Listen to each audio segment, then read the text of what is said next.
I thought I knew what love looked like. 8 months with Sophia felt like finding my person. She was confident, beautiful, ambitious. Everything seemed perfect until she invited me to meet her parents. I was excited, nervous, ready to make a good impression. She kept saying how important this dinner was, how much her family meant to her. But there was something in her eyes when she talked about it, something I could not quite place. I should have trusted that instinct. That dinner changed everything. Before I tell you how this dinner became the most satisfying moment of my life, let me ask, where are you watching from? Drop your location in the comments. Hit that like button and subscribe. If you want to hear how sometimes karma comes in the form of fluent Spanish. Now let me take you back to that night. Sophia and I met through a dating app 10 months before that dinner. Our first date was at a small coffee shop downtown, the kind with exposed brick walls and indie music playing softly in the background. She walked in wearing this burgundy dress that made her look like she owned the world. We talked for 4 hours straight. By the end of that first meeting, I knew I wanted to see her again. Those first 8 months were incredible. We would spend weekends exploring new restaurants, cooking elaborate meals together in my apartment binge, watching crime documentaries on her couch. Sophia worked in marketing for a tech startup and she was good at it. Driven, ambitious. She talked about her goals constantly, and I loved that about her. She had this fire in her that made everything feel possible. She talked about her family often. Her parents had immigrated from Mexico when she was just 3 years old. They worked hard to build a life here, and family was everything to them. Traditional values, she said. Close-knit bonds. Sunday dinners that lasted hours. She made it sound warm and inviting, and I genuinely wanted to be part of that world. When she finally invited me to meet them, I took it seriously. This was not just dinner. This was a statement. She was telling me and them that we were real. That this relationship had a future. I bought a new shirt, got a haircut, picked out a nice bottle of wine. I wanted everything to be perfect, but as the date approached, Sophia became tense. She would bite her lip when she talked about the dinner, her shoulders tight. One evening, while we were folding laundry together, she said something that stuck with me. My parents can be difficult, she said, not meeting my eyes. They have high expectations. I can handle that, I assured her. I want to make a good impression. She paused, holding one of my shirts against her chest. Just be yourself. But maybe do not mention that you do not speak Spanish. I looked up. Why would that matter? They just prefer someone who understands our culture, she said quickly. It is important to them. I felt a small knot form in my stomach, but I nodded. I understood wanting your partner to connect with your heritage. It made sense. But then she added something else.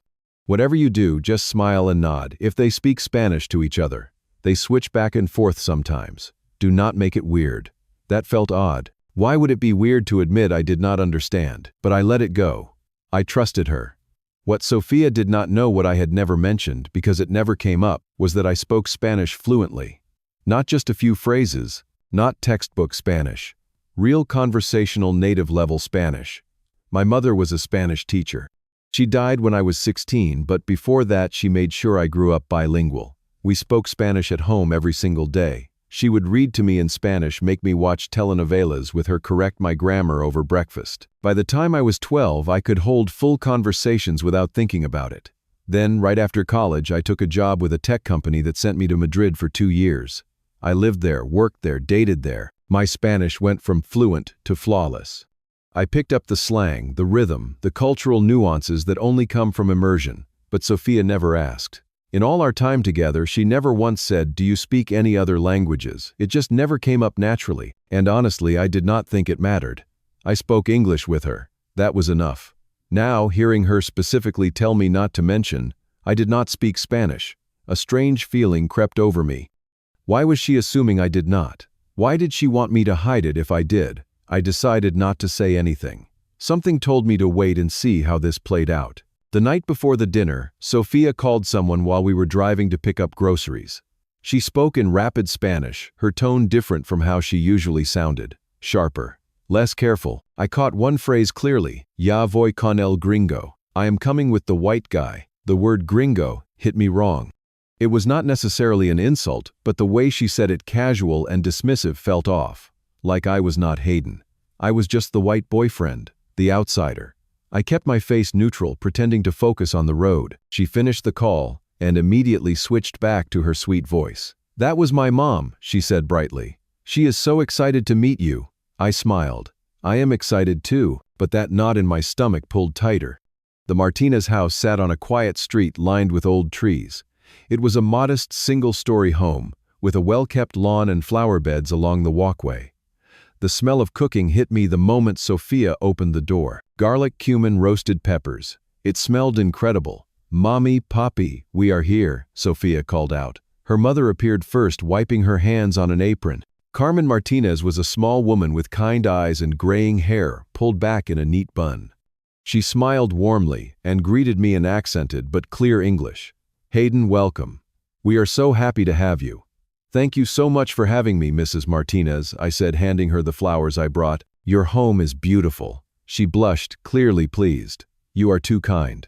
Sophia's father came next. Roberto Martinez was tall and broad, shouldered with thick salt and pepper hair and a firm handshake. He nodded at me, his expression neutral but not unfriendly. "Good to meet you," he said simply. Then Diego appeared, Sophia's younger brother, 19 college student wearing a faded band shirt and ripped jeans. He gave me a quick nod. "What's up, man?" We moved to the dining room where the table was already set with more food than I had seen in months. Enchiladas, rice beans, fresh tortillas, grilled vegetables, and something that looked like mole. Everything homemade. Everything perfect. "This looks amazing," I said genuinely. Carmen beamed. "I hope you like it." We sat down, and for the first few minutes, everything was pleasant. Roberto asked about my job. I explained I worked as a software engineer recently promoted to senior architect. He nodded approvingly. Carmen asked how Sophia and I met, and I told the story about the coffee shop. Diego mostly stayed quiet, focused on his food. But then as we started eating, the family began speaking Spanish to each other. It started small, Carmen asking Sophia to pass the salsa, Roberto commenting on the seasoning. Sophia would occasionally translate for me. "They are just talking about the food," she said with a smile. But that was not what they were saying. Carmen had asked, "Why su trabajo gana bien?" "What about his job? Does he make good money?" Sophia answered. "No mucho pero es suficiente." "Not much, but it is enough." That was a lie. I made 6 figures. My salary was nearly double Sophia's. Why would she say that? I kept my face blank, chewing slowly, acting like I understood nothing. Roberto asked, "Es serio contigo?" "Is he serious about you?" Sophia laughed lightly. "No lo sé. Es un poco aburrido, pero tiene buen corazón." I do not know. He is a little boring, but he has a good heart. Boring. The word landed like a punch. I took a sip of water, forced myself to swallow. Across the table, Carmen looked uncomfortable, but she said nothing. Diego jumped in. "¿Por qué estás con él entonces?" "So why are you with him?" Sophia shrugged. "Porque es estable. No como los otros." "Because he is stable. Not like the others." Stable. A backup plan. A safe option. I cut into my enchilada, kept chewing, kept smiling. Inside my chest felt tight. The conversation continued. They talked about work, about Diego's classes, about a cousin's upcoming wedding. And then Roberto asked the question that broke something inside me. "Tiene planes, serios contigo, matrimonio. Does he have serious plans with you?" Marriage. Sophia's answer came easily. Too easily. "Él ni siquiera sabe que yo todavía veo a mi ex." He does not even know I still see my ex. The room went silent for a beat. Carmen's fork froze halfway to her mouth. "Todavía con Marco, still with Marco y Sofía," said her tone light, almost amused. "Pero Hayden es demasiado tonto para darse cuenta. Ni siquiera revisa mi teléfono." Yes. But Hayden is too stupid to notice. He does not even check my phone. Too stupid. Diego stared at his sister. "Eso es cruel, Sofía." "That is cruel, Sofía." She waved him off. "Está bien. Es feliz en su ignorancia. Necesito a alguien estable mientras decido que quiero." It is fine. He is happy in his ignorance. I need someone stable while I figure out what I want. I sat there, fork in hand, face calm. But inside everything was burning. Rage, hurt, betrayal. It all mixed together into something cold and clear. I was not stupid. I was not ignorant. I understood every single word. And now I had a choice. I could explode. I could throw my napkin down and storm out. I could yell and make a scene. Or I could wait. I could let her keep talking. Let her dig deeper. And then, when the moment was right, I could show her exactly who she had underestimated. I chose to wait. I took another bite. Smiled at Carmen. Complimented the food in English. Acted like everything was fine. But I was already planning my exit. And it was going to be perfect. Dessert came next. Carmen brought out homemade flan, golden and smooth, with caramel pooling around the edges. It looked beautiful. Under any other circumstances, I would have enjoyed it. But I could barely taste it. My mind was running through everything Sophia had said. Every lie. Every dismissive comment. Every moment she thought I was too dumb to understand. She sat beside me, playing the role of the loving girlfriend. She touched my arm, smiled at me, translated bits of conversation that did not need translating. She was performing, and I realized with sickening clarity that she had been performing this whole time. Our entire relationship. I was the stable one, the backup, the guy who would not check her phone. I thought about the nights she said she was working late, the weekends she said she was meeting college friends, the times she would come home and kiss me on the cheek like nothing was wrong. How long had she been seeing Marco? Weeks, months. The entire time my jaw tightened, but I kept my expression neutral. Sophia stood up, stretching. "I will get coffee," she said brightly in English. "Anyone want some?" Everyone nodded. She disappeared into the kitchen, leaving me alone with her family. This was it. This was the moment. I set down my fork, wiped my mouth with my napkin, and turned to face Roberto and Carmen.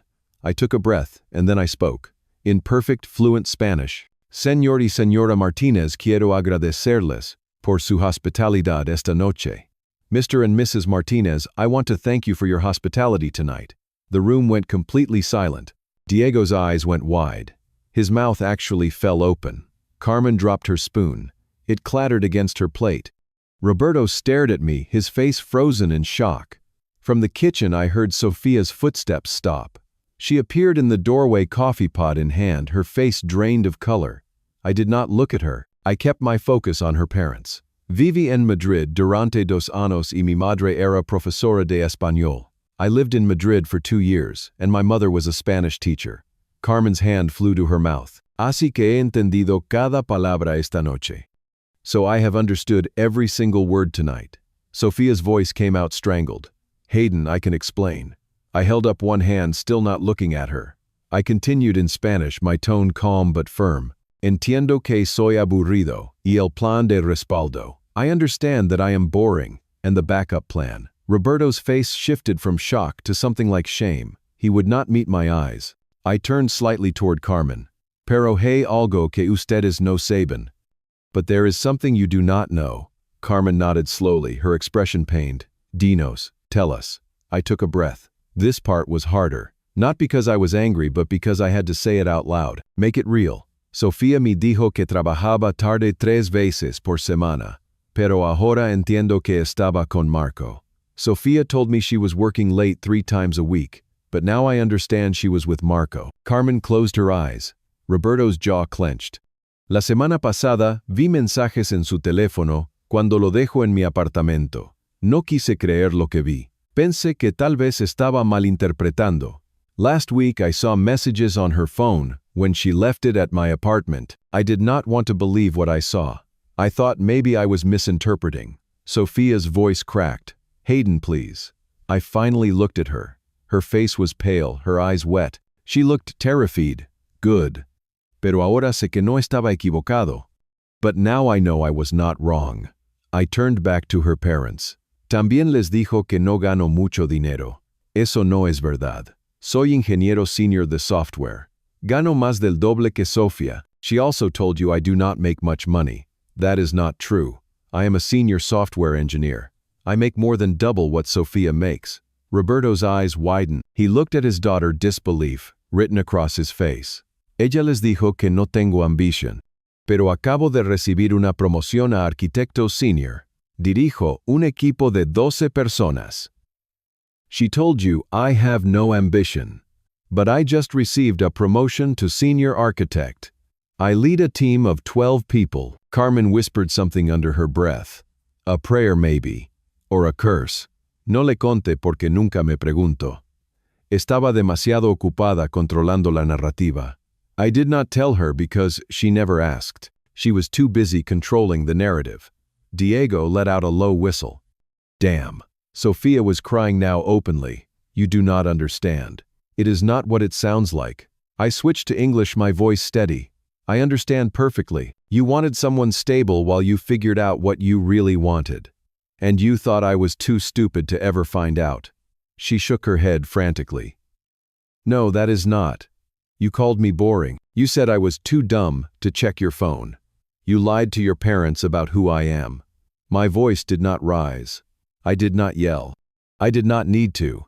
You disrespected me in my face in a language you thought I could not understand. Roberto stood up slowly. He looked at me then, at his daughter. When he spoke, his voice was heavy with disappointment. Hayden, lo siento mucho, mi hija, no te merece.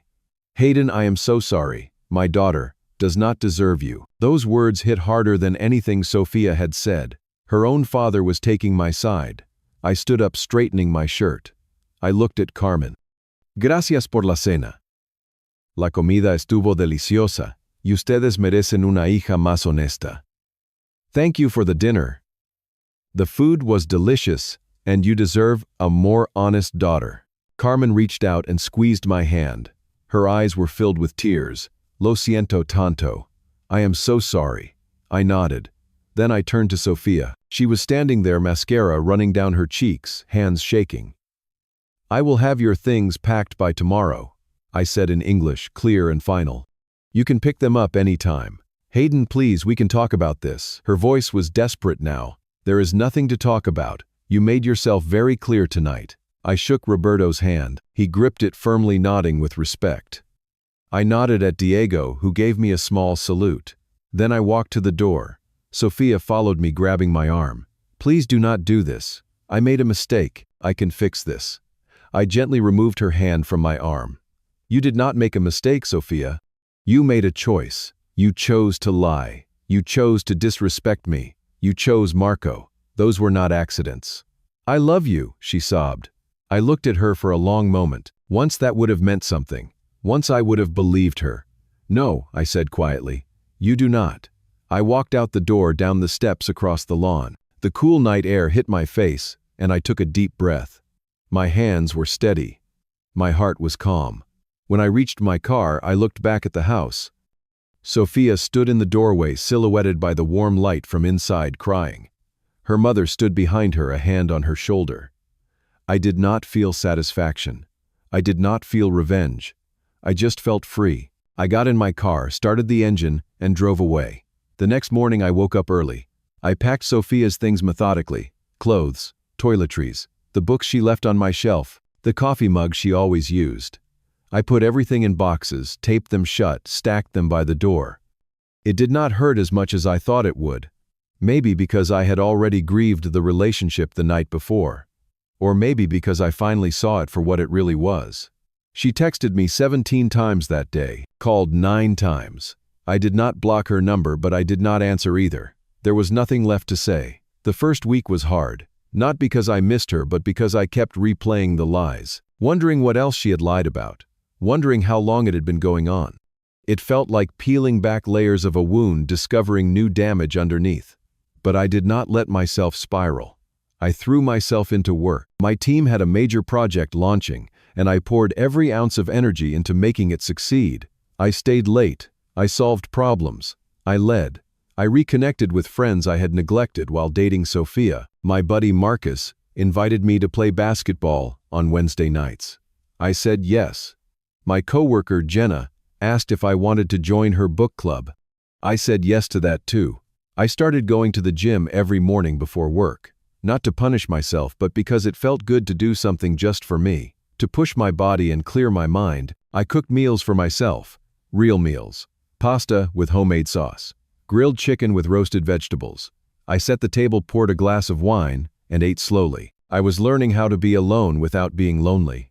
Sophia kept trying to reach me. Texts became emails. Emails became letters. She left a card at my door. I threw it away without reading it. 2 weeks after the dinner, Diego texted me. He apologized for his sister, said he always thought she could be selfish but did not realize how bad it was. He asked if we could stay in touch. I appreciated that. Diego was a good kid. Through him, I learned what happened after I left. Roberto and Carmen were furious. They felt ashamed that their daughter had treated someone so poorly in their home. Carmen cried for days. Roberto stopped speaking to Sofia for a week. Sofia tried to go back to Marco. But when he found out what happened, he wanted nothing to do with her. Apparently, he had moved on months ago and had a serious girlfriend now. Sofia reaching out caused problems in his relationship and he blocked her everywhere. She started slipping at work, missing deadlines, showing up late.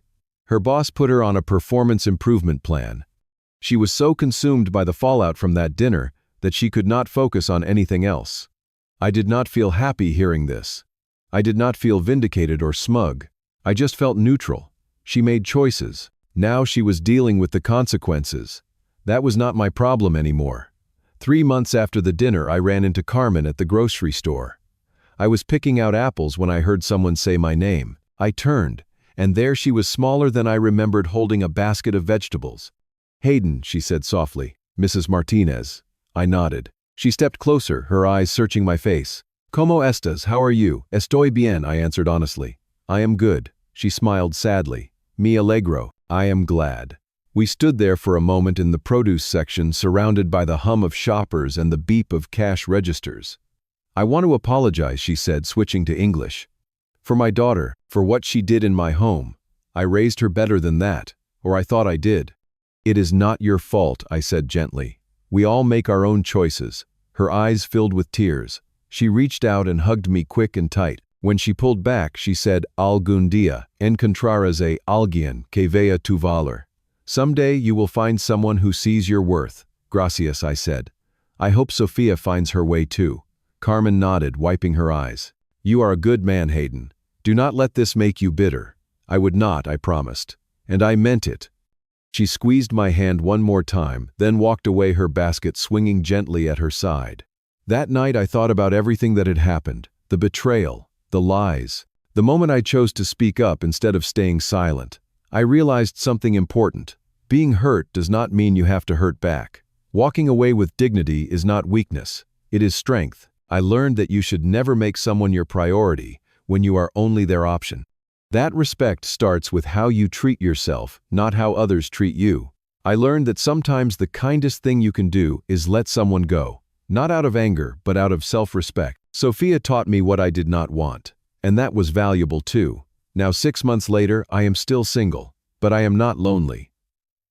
I have my work, my friends, my routines. I have learned how to enjoy my own company. I have learned that I do not need someone else to feel complete. I still speak Spanish every day. Sometimes I call Diego, and we chat in Spanish about his classes and his life. Sometimes I watch Spanish films or listen to podcasts. It keeps me connected to my mom's memory, to the gift she gave me. And I know that when I meet someone new, I will not hide parts of myself. I will not shrink to make someone else comfortable. I will not accept being called boring or stable or too stupid to notice. I will find someone who sees me, all of me, and chooses me anyway. That dinner at the Martinez house was painful. It was humiliating. It broke something I thought was solid, but it also set me free. Sometimes the best revenge is not making a scene. It is simply knowing your worth and walking away with your head held high. And maybe, just maybe, doing it in perfect Spanish. So here is my question for you. Have you ever discovered something that completely changed how you saw a relationship? Have you ever had to choose between making a scene and walking away with dignity? Drop your thoughts in the comments. I would love to hear your stories. If this resonated with you, hit that like button. Subscribe if you want more real stories about navigating life's toughest moments. Share this with someone who needs to hear that they deserve better. Thank you for listening. I hope you find people who see your value, who respect you, who choose you every single day. You deserve nothing less. Take care of yourselves out there.